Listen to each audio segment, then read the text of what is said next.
وہ کہتا ہے کہ یہ باتیں سچ اور برحق ہیں۔ یہ کون سی باتیں ہیں؟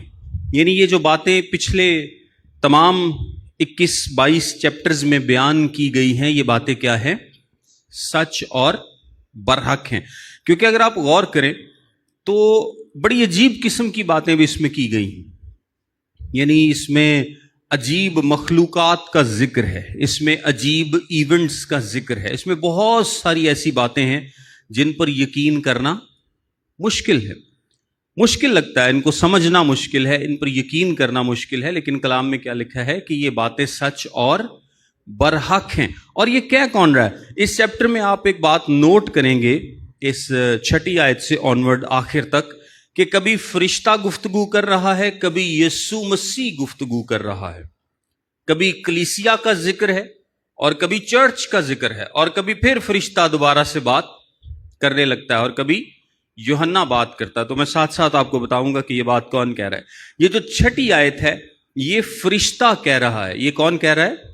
یہ فرشتہ کہہ رہا ہے کہ یہ باتیں سچ اور برحق ہیں، جو یعنی ساری باتیں تجھے دکھائی گئی ہیں، تجھے بتائی گئی ہیں۔ چنانچہ خداوند نے جو نبیوں کی روحوں کا خدا ہے۔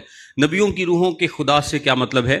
یعنی وہی خدا جس نے نبیوں کو انسپیریشن دی، وہی خدا جو کلام کرتا ہوا آیا ہے، وہی خدا جو نبیوں سے کلام کرتا تھا، وہ خدا، اس خدا نے اپنے فرشتے کو اس لیے بھیجا کہ اپنے بندوں کو وہ باتیں دکھائے جن کا جلد ہونا ضرور ہے۔ جو خدا نبیوں کے ذریعے سے انسانوں سے کلام کرتا تھا، یہ باتیں بھی اسی خدا نے بتائی ہیں، یہ باتیں بھی اسی خدا نے بتائی ہیں۔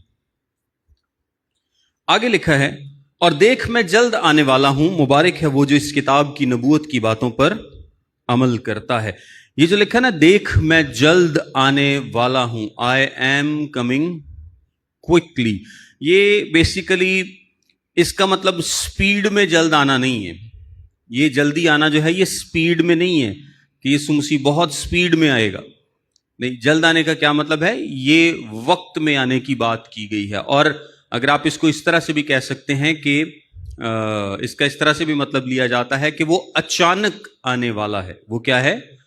اچانک آنے والا ہے۔ یعنی ایک وقت کے پوائنٹ آف ٹائم میں، ایک وقت میں وہ کیا ہے؟ جلد آنے والا ہے۔ یہ سپیڈ نہیں بلکہ وقت کے تعلق سے بات کی گئی ہے۔ اور یہ 22ویں باب میں 3 دفعہ لکھا ہے،